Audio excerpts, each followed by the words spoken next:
While pondering the meaning of life because of recent readings and discussions in my philosophy class, for some reason or another I thought to begin to find answers to two unresolved questions of immense importance in regard to human existence. Two questions that have dogged me for quite some time despite my atheism, that haven't yet been explained by science or explained away to me by a simply atheistic perspective. Whether or not ghosts exist, and whether or not reincarnation or human consciousness, the soul of an individual, occurs. I found little or to no scientifically collected evidence that seems even remotely suggestive of the existence of ghosts.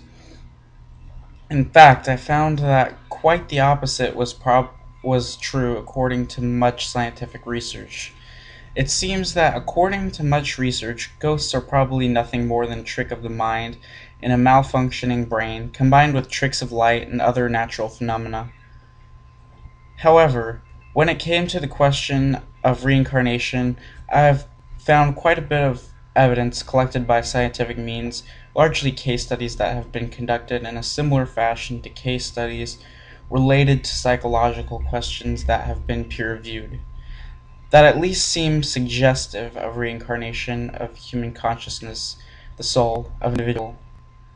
Though I have not thoroughly read the sources I have collected on this topic, which I will attend to,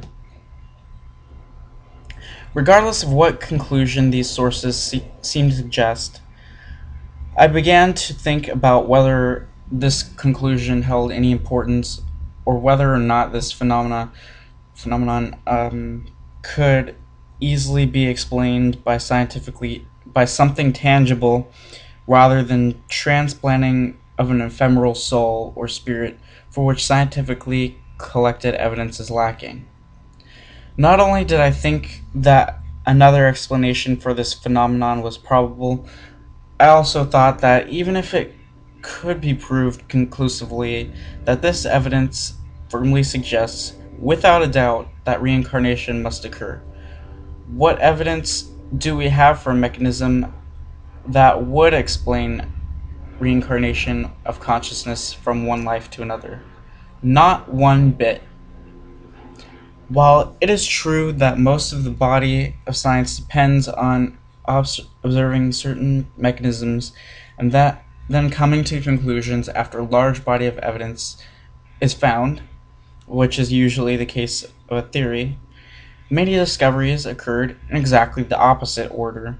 A phenomenon was observed, and its occurrence was verified by many other qualified scientists, but a mechanism was not known until later.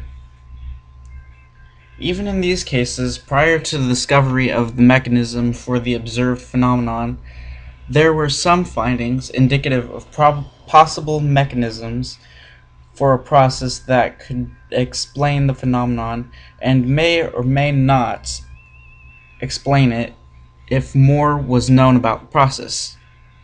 However, when it comes to reincarnation, regardless of whether or not its probable occurrence is verified, not a shred of scientifically collected evidence indicates a possible mechanism for reincarnation. The only knowledge, in quotations, indicative of a mechanism for reincarnation is that of myth.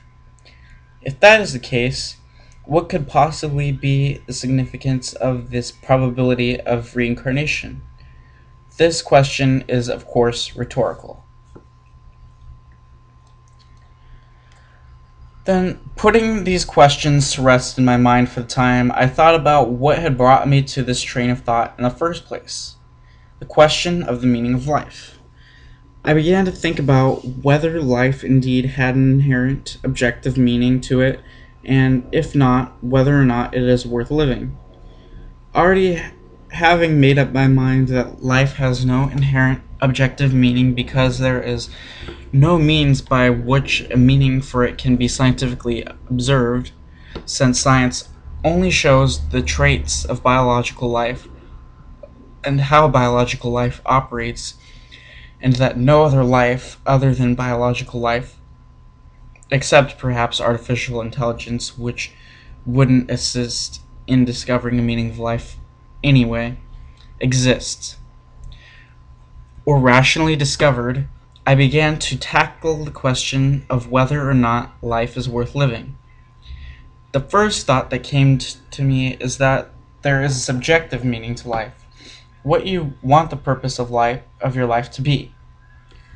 However, this sort of meaning may constantly change like the shifting sands of the Sahara.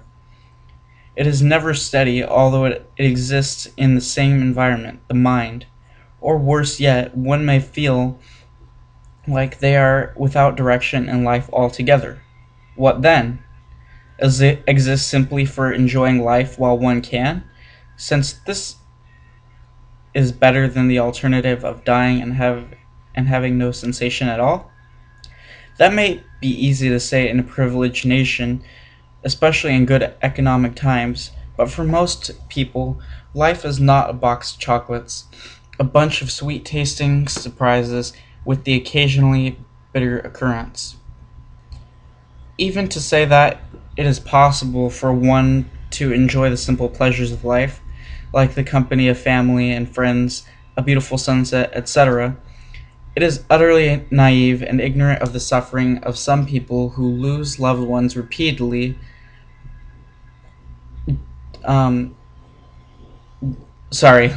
lose loved ones who repeatedly die, or didn't have true loved ones to begin with, or hardly see the light of day. What then for these poor souls? What should keep them, or even you and I, from eliminating ourselves from this absurd game we call life, if, as far as we can tell, there is no God and no meaning to life? This led me to ask more questions, just as Leo Tolstoy had done in My Confession, about how a purpose for life may be derived. Just as he had done, I looked to the masses, past and present, for purpose. What has kept people going and still keeps people going? Unlike Leo Tolstoy, however, I did not attribute this to religion, although religion is of incredible importance in many people's lives. Because there are not a few religious people that have committed suicide, and there are not a few atheists that lead happy, healthy lives, and are content with the subjective meaning to their lives. This led me to the conclusion that it is more than simply the joy of life, which is not always so joyful, and a shifting subjective meaning that keeps people going. Looking to the distant past, to the earliest and most primitive Homo sapiens that had neither religion nor science to explain their world around them, but only their five senses, but were very much well aware of the existence of themselves and the thoughts of their minds, probably only kept living out of habit and the instinct to pass on their genes to their offspring, as all other animals do, though they were likely well aware of the pain of losing someone close to them. As time progressed and humans formed tribes and small societies and villages, humans likely began to ponder such grand questions as the meaning of their lives and what happens to the consciousness of the dead.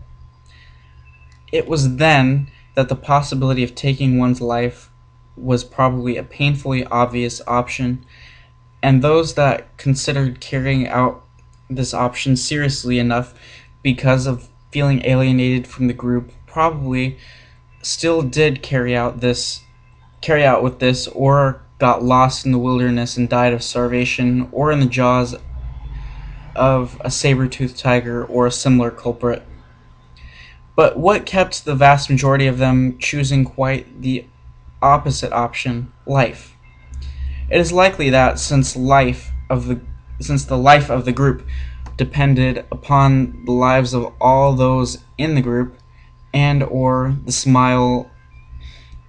the well-being of others in the group would bring to their faces. This value, living for and by the group, while it is quite certainly not universal to all self-conscious animals, it is virtually universal to all cultures across place and time. When humanity brought spirits and gods into the mix to explain natural phenomena and what happened to the lives of their dead, the purpose of life could be dedicated not only the life of the group, but also to strange, mysterious, and powerful beings that were the reason for their lives, even though they were utterly imaginary. Then, thousands of years ago, many people slowly started to eradicate themselves of the meme of the mind we call God. These people we call atheists, which brings me to the question: what should keep an atheist living in this modern, highly individualized world living? The answer appears simple: to improve the lives of those he or she loves, and for them to improve his or her life. But what of an estranged, alienated, poor, condemned, downtrodden man or woman of an atheist that lives hand to the mouth if he or she is lucky? What would keep him or her from falling from the nearest bridge for the absurdity of life? My former answer of, for the sake of helping the group, the possibility of improving the lives of those in the group, and or the smile, the well-being of others in the group would bring to their faces, still stands in some sense. Why? He or she still has the possibility of contributing to society, and for society to be a happy influence on himself or herself if she/he redeems him/herself in the eyes of society through good, helpful, constructive deeds, and if she/he lets the positive aspects of society penetrate his or her life, and if he or she decides to allow society to have a positive effect on him/herself. That is purely up to him/her, though if the society has a shred of decency, it should show some compassion. It should show some compassion towards this poor soul and help him/her any way it can.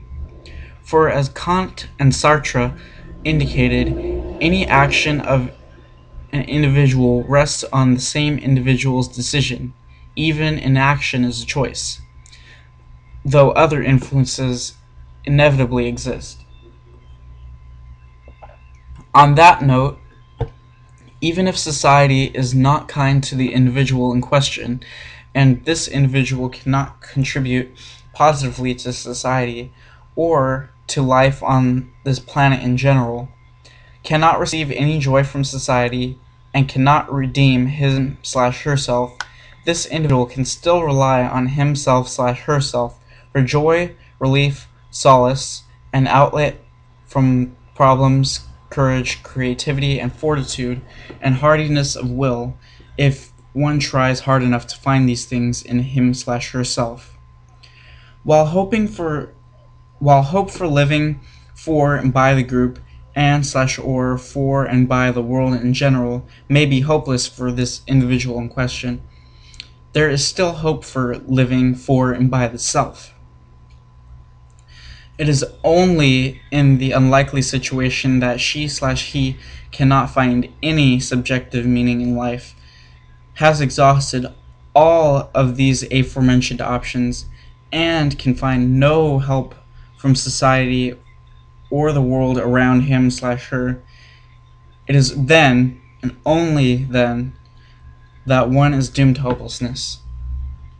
Thank you guys for listening, and I'll see you all later. Peace.